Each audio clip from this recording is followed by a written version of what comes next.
இந்த பதிவில் deed of general power of attorney, அதாவது பொது அதிகார ஆவணத்தை பற்றி நாம் பார்ப்போம்.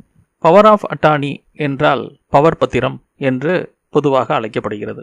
ஒருவர் தன் சார்பாக சில செயல்களை செய்வதற்காக முகவரை நியமித்துக் கொள்ளலாம். அவ்வாறு நியமித்த முகவருக்கு சட்டப்படியான ஒரு பவர் பத்திரம் மூலமாக அந்த முகவருக்கு அனைத்து அதிகாரங்களையும் வழங்கலாம். அவ்வாறு அதிகாரங்களை பெற்ற முகவர், அவருக்கு இன்னொரு பெயர் பவர் ஏஜென்ட் என்று சொல்வார்கள்.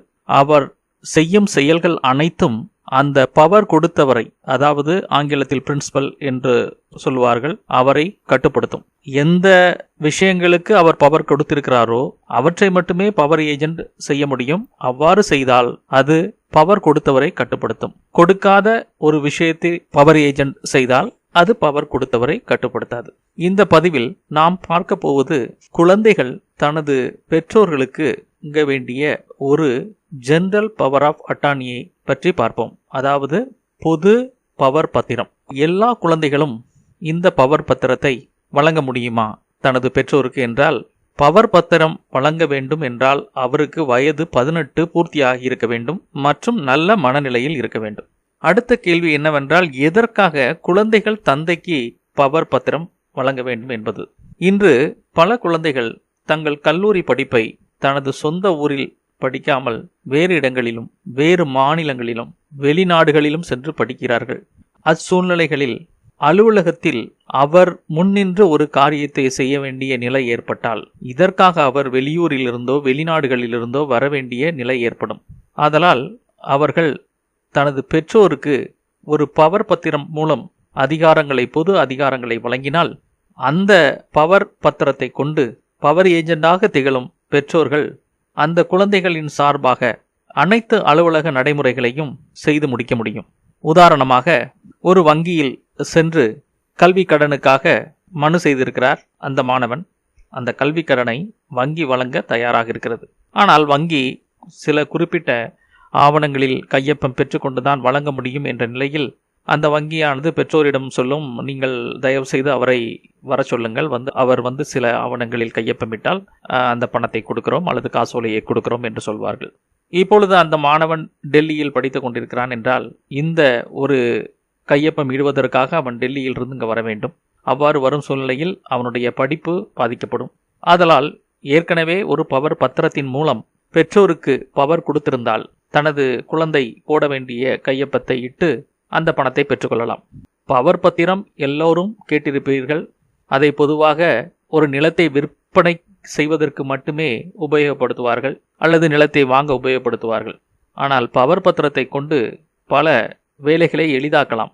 ஆகவே இந்த பதிவின் முக்கிய நோக்கம், நமது குழந்தைகள் 18 வயதை கடந்தவுடன் எப்படி அதற்கு ஒரு டிரைவிங் லைசன்ஸ் எடுத்து கொடுக்க முயற்சி பண்ணுகிறீர்களோ அதுபோலவே அவர்களிடம் இருந்து ஒரு பவர் வாங்கி வைத்துக் கொள்ளுங்கள். இன்னொரு உதாரணம் சொல்லலாம். ஒரு முக்கியமான தபால் ரிஜிஸ்டர் போஸ்டில் வருகிறது. போஸ்ட்மேன் அதை மற்றவரிடம் வழங்க தயாராக இல்லை. அந்த சூழ்நிலையில் பெற்றோர்களிடம் பவர் இருந்தால் அந்த பவரை வைத்து அந்த லெட்டரை வாங்கிக் கொள்ளலாம். பவர் எழுதும் நடைமுறைகளை பற்றி பார்ப்போம். பவர் எழுதுவதற்கு ரூபாய் 100க்கான ஸ்டாம்ப் பேப்பர் வேண்டும். அதை பொதுவாக பவர் யார் எழுதி கொடுக்கிறாரோ அவரது பெயரில் வாங்க வேண்டும். பவர் ஏஜென்ட் பெயர்களிலும் வாங்கலாம். பவர் பத்திர ஷரத்துக்களின் முதல் பக்கத்தை ரூபாய் 100க்கான ஸ்டாம்ப் பேப்பரில் பிரிண்ட் எடுத்துக்கொள்ள வேண்டும். மற்ற பக்கங்களை கான்கரர் பேப்பர் என்னும் பச்சை கலர் பேப்பரில் பிரிண்ட் எடுத்துக்கொள்ள வேண்டும். குழந்தைகள் தங்களது பெற்றோர்களுக்கு பவர் கொடுப்பது என்பது குடும்ப உறவுக்குள் பவர் கொடுப்பது ஆகும் என்பதால் பத்திரப்பதிவு கட்டணம் ரூபாய் 50 மற்றும் இதர கட்டணமாக 150, ஆக மொத்தம் 200 ரொக்கமாக சார்பதிவாளர் அலுவலகத்தில் செலுத்த வேண்டும். பவர் ஷரத்துகளில் முக்கியமாக கவனிக்கப்பட வேண்டியது, அசையா சொத்துக்களை விற்பனை செய்யும் வகையில் பவர் கொடுத்தால், அதாவது சேல் ஆஃப் இமூவபிள் ப்ராப்பர்ட்டி என்ற வாக்கியங்கள் அந்த பவர் ஷரத்துக்களில் இடம்பெற்றிருந்தால் ரூபாய் 1000 பதிவு கட்டணமாக செலுத்த வேண்டும். அவ்வாறு அசையா சொத்துக்களை விற்பனை செய்யாத வகையில் அவ்வாறான வாசகங்கள் இல்லாமல் பவர் எழுதப்பட்டிருந்தால் ரூபாய் 50 பத்திரப்பதிவு கட்டணமாக செலுத்தினால் போதுமானது. ஆனால் அசையும் அசையா சொத்துக்களை பராமரிக்கும் வகையில் பவர் கொடுக்கலாம். சேல் என்ற வார்த்தை இடம்பெறக்கூடாது. அதாவது விற்பனை என்ற பவர் வழங்கப்படக்கூடாது என்பதுதான் முக்கியமான ஒரு விஷயம்.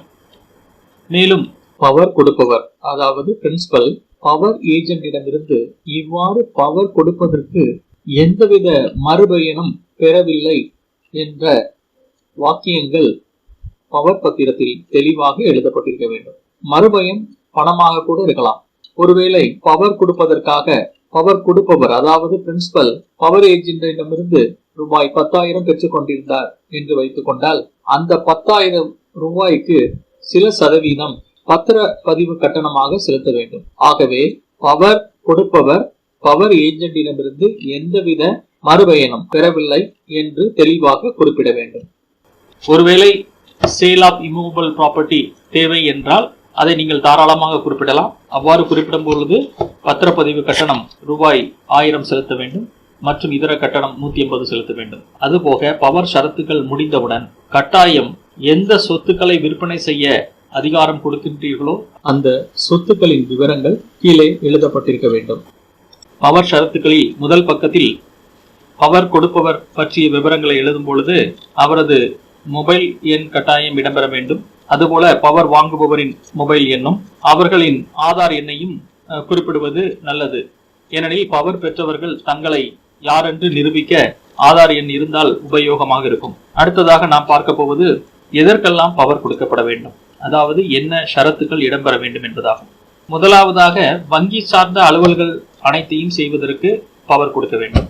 அதன்பின் அசையும் மற்றும் அசையா சொத்துக்களை பாதுகாக்கும் வகையில் அந்த ஷரத்துக்கள் இடம்பெற்றிருக்க வேண்டும். அசையும் சொத்துக்களை விற்பனை செய்யும் வகையில் மற்றும் அசையும் சொத்துக்களை வைத்து கடன் பெறும் வகையில், உதாரணமாக குழந்தைகளுடைய நகைகள் இருந்தால் அதை விற்பனை செய்யவோ அல்லது அதை வைத்து கடன் பெறவோ அதிகாரம் வழங்கப்பட்டிருக்க வேண்டும். அசையும் மற்றும் அசையா சொத்துக்களை வாங்கி அதை பதிவு செய்வதற்கு பவர் வழங்கப்பட்டிருக்க வேண்டும்.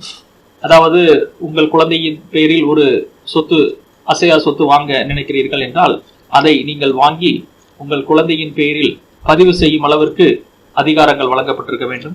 வருமான வரி அலுவலர்களுக்காக பவர் வழங்கப்பட்டிருக்க வேண்டும்.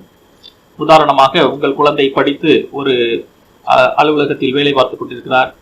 அவருக்கு வருமான வரி அலுவலகத்தில் இருந்து ஒரு விளக்கம் கேட்டு வருகிறது என்றால் நீங்கள் உங்கள் குழந்தையின் தணிக்கையாளரை சந்தித்து அவர் கொடுக்கும் விளக்கத்தை உங்கள் குழந்தையின் சார்பில் வருமான வரி அலுவலகத்திற்கு அனுப்பும் வகையில் பவர் கொடுக்கப்பட்டிருக்க வேண்டும். மேலும் மாநில மற்றும் மத்திய அரசு அலுவல்களுக்கு பவர் கொடுக்கப்பட்டிருக்க வேண்டும். இதுபோக நீங்கள் ஏதாவது ஒரு குறிப்பிட்ட அலுவலகத்திற்கு அலுவல்களை செய்ய வேண்டும் என்றால் அதையும் குறிப்பிடலாம். ஆயுள் காப்பீடு மற்றும் பொது காப்பீடு அலுவல்களுக்காக பவர் வழங்கப்பட்டிருக்க வேண்டும். உதாரணமாக உங்கள் குழந்தையின் பெயரில் ஒரு பாலிசி இருக்கிறது. அதில் இடைப்பட்ட காலங்களில் ஒரு தொகை வழங்கப்படுகிறது. அந்த தொகையை பெறுவதற்காக சில அலுவலக நடைமுறைகளை மேற்கொள்ள வேண்டியதிருந்தால் பெற்றோர் அங்கு ஆஜராகி அந்த நடைமுறைகளை செய்யும் வகையில் பவர் கொடுக்கப்பட்டிருக்க வேண்டும். காவல்துறை மற்றும் இதர துறைகளில் புகார் தெரிவிக்கும் அளவிற்கு பவர் வழங்கப்பட்டிருக்க வேண்டும். உங்கள் குழந்தைகள் அலுவலகத்தில் வேலைக்கு சேர்ந்த பிறகு வருமான வரி சம்பந்தமாக ஒரு ஆடிட்டரை நியமிக்கவோ, உங்கள் குழந்தையின் பெயரில் ஒரு வீடு கட்டும் சூழ்நிலையில் ஒரு இன்ஜினியரை நியமிக்கவோ ஆன அதிகாரம் வழங்கப்பட்டிருக்க வேண்டும். குடும்ப சொத்தில் உன் குழந்தையும் ஒரு பாகதாரராக வந்து அந்த சொத்து சம்பந்தமாக ஒரு வழக்கில் ஆஜராகி நடத்துவதற்காக அதிகாரம் வழங்கப்பட்டிருக்க வேண்டும். குழந்தை சார்பில் ஏதாவது தகவல் அறியும் உரிமை சட்டத்தில் தகவல்களை கேட்கும் நிலை ஏற்பட்டால் அதற்கு அதிகாரம் வழங்கப்பட்டிருக்க வேண்டும். குழந்தையின் பெயரில் வரும் அனைத்து வகையான ரிஜிஸ்டர் தபால், ரிஜிஸ்டர் பார்சல் மற்றும் கொரியர் ஆகியவற்றை பெற்றோர்கள் பெறும் வகையில் பவர் வழங்கப்பட்டிருக்க வேண்டும்.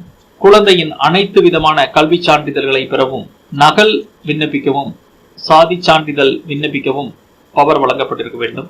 உதாரணமாக உங்கள் குழந்தை படித்து முடித்த பிறகு அமெரிக்காவுக்கு மேற்படிப்புக்காக சென்று விடுகிறார். அங்கு சென்ற பிறகு அவருக்கு அவர் படித்த இன்ஜினியரிங் பல்கலைக்கழகத்தில் இருந்து, அதாவது அண்ணா யூனிவர்சிட்டியில் இருந்து ஒரு டிரான்ஸ்கிரிப்ட் வாங்கி அனுப்பும் சூழ்நிலை ஏற்படுகிறது. அதை உங்களிடம் சொல்கிறார். இப்பொழுது நீங்கள் அங்கு சென்று பவர் ஏஜென்ட் என்ற முறையில் விண்ணப்பித்து அந்த சான்றிதழை பெறும் வகையில் அந்த பவர் கொடுக்கப்பட்டிருக்க வேண்டும். இதுபோக மேற்படி எழுதப்பட்ட ஷரத்துகளின் சார்ந்த விஷயங்களுக்காக பவர் அனைத்தும் கொடுக்கப்பட்டிருக்க வேண்டும். பவர் பத்திரத்தை சார் பதிவாளர் அலுவலகத்தில் பதிவு செய்வதில் உள்ள நடைமுறைகளை சற்று பார்ப்போம். பவர் பத்திரத்தில் ஒவ்வொரு பக்கத்திலும் பவரை வழங்கியவரும் பவர் ஏஜென்டும் கையொப்பம் இட்டிருக்க வேண்டும். கடைசி பக்கத்திலும் அதுபோல கையொப்பம் இட்டிருக்க வேண்டும். பவர் வழங்கியவர் பவர் பெற்றவர் கையொப்பம் இட்டதற்கு கீழே 2 சாட்சிகள் பவர் வழங்கியவர் கையொப்பம் இட்டதை உறுதி செய்யும் விதமாக கையொப்பம் இட்டிருக்க வேண்டும். இவ்வாறு பவர் பத்திரத்தில் உள்ள நடைமுறைகளை முடித்துவிட்டு பவர் கொடுப்பவர் பவர் பெறுபவர் 2 சாட்சிகள் அனைவரும் ஒரிஜினல் ஆதார் கார்டு அல்லது ஓட்டர் ஐடி கார்டு எடுத்து சென்று சார் பதிவாளர் அலுவலகத்தில் தகுந்த கட்டணத்தை செலுத்தி பவர் பத்திரத்தை பதிவு செய்து கொள்ளலாம். ஆதார் கார்டு அல்லது ஓட்டர் ஐடி கார்டு ஆகியவற்றின் நகல்கள் ஏற்கனவே தயாரித்து வைத்திருந்த பவர் பத்திரத்தின் பின்னர் இணைக்கப்படும். சார் பதிவாளர் அலுவலகத்தில் சாட்சியாக கையெழுத்திடும் 2 நபர்கள் ஏற்கனவே பவர் பத்திரத்தில் கையொப்பம் இட்ட நபர்களாகவும் இருக்கலாம் அல்லது புதிய நபர்களாகவும் இருக்கலாம். ஆனால் யார் சார் பதிவாளர் அலுவலகத்திற்கு செல்கின்றாரோ அந்த சாட்சிகளின் ஆதார் கார்டு அல்லது ஓட்டர் ஐடி அவசியம். ஏற்கனவே கூறியது போல இம்மூவபிள் ப்ராப்பர்ட்டியை விற்பனை செய்யாத வகையில் பவர் கொடுக்கப்பட்டிருந்தால் வெறும் 50 பிளஸ் 150 செலுத்தினால் போதும். இம்மூவபிள் ப்ராப்பர்ட்டியும் விற்பனை செய்யும் வகையில் பவர் கொடுக்கப்பட்டிருந்தால் 1000 மற்றும் 150 பணம் செலுத்த வேண்டும். 50 மற்றும் 150 ரூபாய் சேர்த்து 200 ரூபாயை ரொக்கமாக செலுத்தி விடலாம். 1000 ரூபாய்க்கு மேல் பணம் செலுத்தும் வகையில் இருந்தால் அதை சார் பதிவாளர் பெயருக்கு வரைவுலையாக செலுத்த வேண்டும். மின் பரிவர்த்தனை மூலம் செய்ய வேண்டும். அடுத்த கேள்வி, இவ்வாறு கொடுக்கும் பவர் எவ்வளவு காலம் நடைமுறையில் இருக்கும் என்பதாகும். பவர் கொடுப்பவர் பவர் பெற்றவர் இவர்கள் 2 பேரும் உயிரோடு இருக்கும் காலம் வரை இந்த பவர் ரத்து செய்யாதவரை அமலில் இருக்கும். இதில் ஒருவர் இறந்து விட்டாலும் இந்த பவர் பத்திரம் முடிவுக்கு வந்துவிடும். அடுத்ததாக கொடுத்த பவரை ரத்து செய்ய முடியுமா? நிச்சயமாக ரத்து செய்ய முடியும். பவர் கொடுத்தவர் 50 ரூபாய் ஸ்டாம்ப் பேப்பரில் பவர் ரத்து ஷரத்துக்களை எழுதி 50 ரூபாய் கட்டணம் செலுத்தி ஏற்கனவே எழுதியிருந்த பவரை ரத்து செய்து விடலாம். ஆனால் நாம் இப்பொழுது பார்த்தது குழந்தைகள் தங்களது பெற்றோர்களுக்கு கொடுத்த பவர் பத்திரம் என்பதால் இதில் ரத்து செய்ய வேண்டிய அவசியம் ஒன்றும் தேவையில்லை என்று நான் கருதுகிறேன். கடைசியாக பவர் பத்திரம் என்று பேசப்படும் பொழுது ஜெனரல் பவர் ஆஃப் அட்டார்னி, அதாவது பொது அதிகார பத்திரம் அல்லது ஸ்பெஷல் பவர் ஆஃப் அட்டார்னி, சிறப்பு அதிகார ஆவணம் என்று 2 வகையாக பேசப்படுகிறதே, அது என்ன? ஒரு செயலை மட்டும் செய்வதற்காக பவர் பத்திரம் ஏற்படுத்தி கொண்டால் அது ஸ்பெஷல் பவர் ஆஃப் அட்டார்னி என்று சொல்வார்கள்.